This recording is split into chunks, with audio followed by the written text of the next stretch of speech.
Good morning to all of you. चलिए आज हम लोग एक और टॉपिक जो कि डायरेक्टिंग चैप्टर में है उसको डिस्कस करने वाले हैं। That point is principle of directing. तो प्रिंसिपल ऑफ डायरेक्टिंग में बच्चों 8 मेन पॉइंट्स हैं। The first is harmony of objective, second maximum individual contribution, third unity of command, fourth appropriate techniques, fifth strategic use of informal organization, managerial communication, effective leadership and follow through। तो इसमें जो पहली चीज़ है harmony of objective, इसको आप लोग ज़रा ध्यान से देख लीजिए।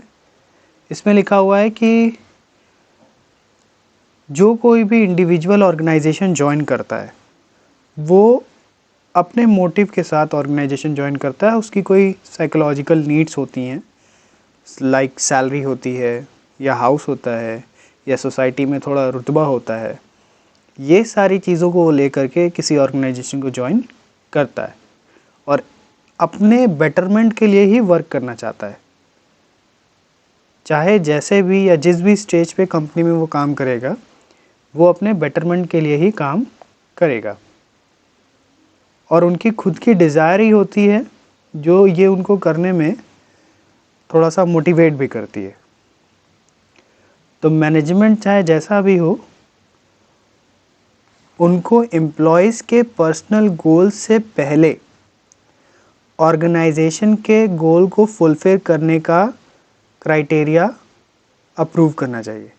मतलब कि ऑर्गेनाइजेशनल को गोल को प्रायोरिटी देनी चाहिए।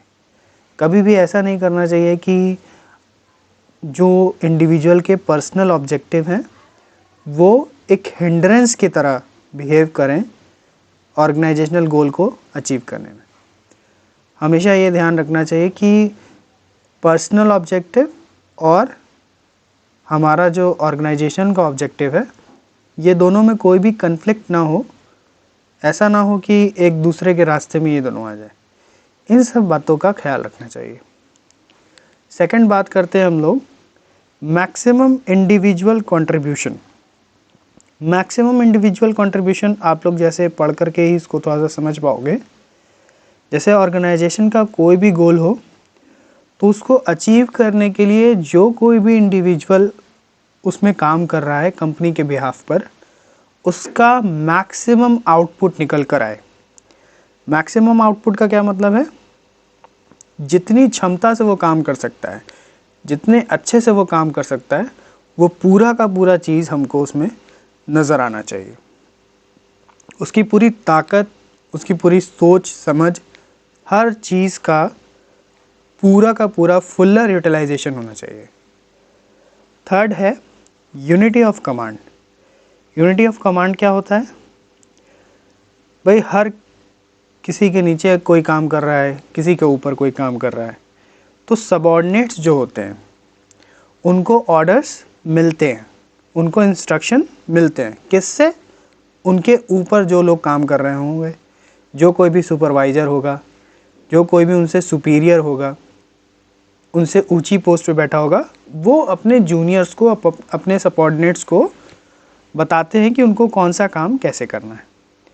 और उनको जो कोई भी डायरेक्ट करे, जो कोई भी उनको डायरेक्शन दिखाए कि आपको ये काम करना है, वो कोई एक सिंगल इंडिविजुअल ही होना चाहिए।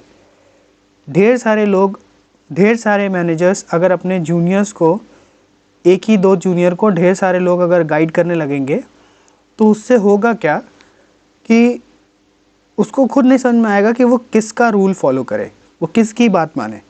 तो ऐसा नहीं होना चाहिए। जो कोई भी उनको लीड करे, उनको डायरेक्ट करे, वो कोई एक सिंगल इंडिविजुअल होना चाहिए। Next is appropriate technique. कोई भी मैनेजर होता है उसकी अपनी टेक्निक होती हैं। वैसे ही आप किसी भी ऑर्गेनाइजेशन में जाओ तो मैनेजर के काम करने का तरीका अलग अलग हो सकता है। हो सकता है कोई मैनेजर बहुत एनर्जेटिक है, बहुत जल्दी जल्दी सबसे काम करवा रहा है। हो सकता है कोई मैनेजर बहुत एक्सपीरियंस है, उसको पता है कि ये काम जल्दी से हो जाएगा, तो वो आपको कोई और काम पहले पकड़ा दे, बाद में कोई किसी और काम को दे।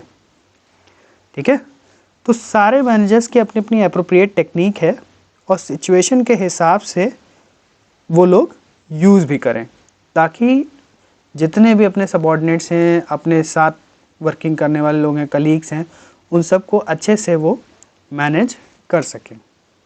Next is strategic use of informal organisation. Strategic use of informal organisation, ये क्या चीज़ है?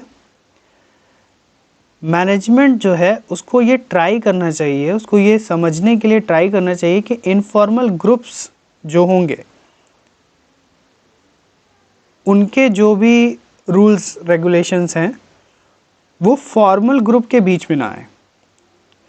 कहने का मतलब, इनफॉर्मल ग्रुप, मान लीजिए मैं मैनेजर हूँ, मेरे साथ 3-4 लोग काम कर रहे हैं, तो मेरा ऑफिस में उनसे तो मैनेजर और जूनियर का रिलेशन है, लेकिन ऑफिस के बाहर हम सब लोग दोस्त हैं। तो ये दोनों चीज़ें हमें मिक्स नहीं करनी चाहिए, बल्कि इनफॉर्मल ग्रुप इस तरीके से उसको हमको यूज़ करना चाहिए ताकि वो ऑफिस वर्क में भी हमको हेल्प करे। सपोज़ दैट मैं मैनेजर हूँ, मैंने अपने कलीग्स को बाहर, ऑफिस के बाहर इनफॉर्मल पार्टी दे दी और उन लोग से अच्छी गैदरिंग बना ली, गेट टुगेदर हम लोग का अच्छा हो गया, तो वो चीज़ हमारे ऑर्गेनाइजेशन में जब हम लोग काम करेंगे तो वो चीज़ हमको हेल्प करेगी डेफिनेटली, और उससे हम लोग को कहीं पे भी कुछ भी लॉस नहीं होने वाला है। ठीक है, नेक्स्ट इज मैनेजरियल कम्युनिकेशन। ये क्या चीज़ होती है भाई? मैनेजरियल कम्युनिकेशन का मतलब क्या है? एक गुड सिस्टम होना चाहिए कम्युनिकेशन का। किसके बीच?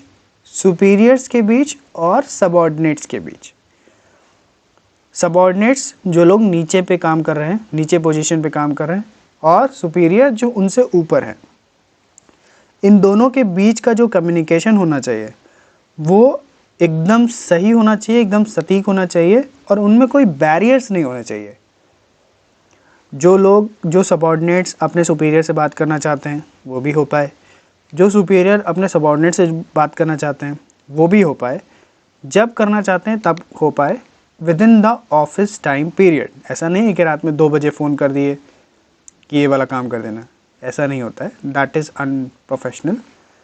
Okay, now the next is effective leadership. Effective leadership क्या होता है? किसी भी मैनेजर के अंदर अगर लीडरशिप क्वालिटी नहीं है तो वो बहुत अच्छे से किसी भी चीज़ को लीड नहीं कर सकता। इसीलिए कहा जाता है कि manager should have a good leadership quality too. अगर आप टीम को लीड नहीं कर सकते तो फिर आप मैनेजर कहलाने के लायक भी नहीं हो। You should motivate your juniors, you should lead them so that they can achieve organizational goal with confidence। ऐसा नहीं कि आप उनको नेगेटिवली मोटिवेट कर रहे हो, वो बार बार आप नेगेटिव मोटिवेशन दे रहे हो, ऐसा नहीं होता है। ऐसा करने से आपका एम्प्लॉय आपसे तंग आकर जॉब छोड़कर चला जाएगा। आप उनको अगर कभी नेगेटिव मोटिवेट कर रहे हो, मतलब ये बोल रहे हो कि मैं तुम्हें निकाल दूंगा, ठीक है, कभी कभी ये भी ज़रूरी होता है, लेकिन कभी कभी जो है उनको गुड मोटिवेशन की ज़रूरत होती है, पॉजिटिव मोटिवेशन की ज़रूरत होती है।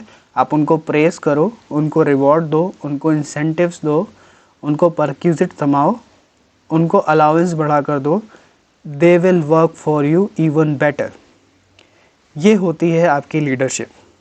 किसी जूनियर्स को कैसे मोटिवेट करा के उनके मैक्सिमम आउटपुट को निकाल करके बाहर रखना है, that is the effective leadership of a manager. Next है फॉलो थ्रू। ये लास्ट स्टेप है। फॉलो थ्रू का क्या मतलब है? आप डायरेक्टिंग ऐसा नहीं कर सकते कि ऊपर के 7 स्टेप आपने 1 साल कर लिए और फिर आप भूल गए। ये सातों के सातों आपको बार बार रिपीट करने होंगे, हर साल रिपीट करने होंगे, हर बार रिपीट करने होंगे। Whenever you are working on any type of new project, हर बार आपको ये सारे प्रिंसिपल्स फॉलो करने होंगे, तभी आप टीम को अच्छे से डायरेक्ट कर पाओगे, लीड कर पाओगे, उन्हें अपने कॉन्फिडेंस में लेकर के उनसे काम करवा पाओगे। अगर आप ये सब काम नहीं कर रहे हो देन रियली सॉरी, आप एक गुड मैनेजर कभी नहीं बन सकते।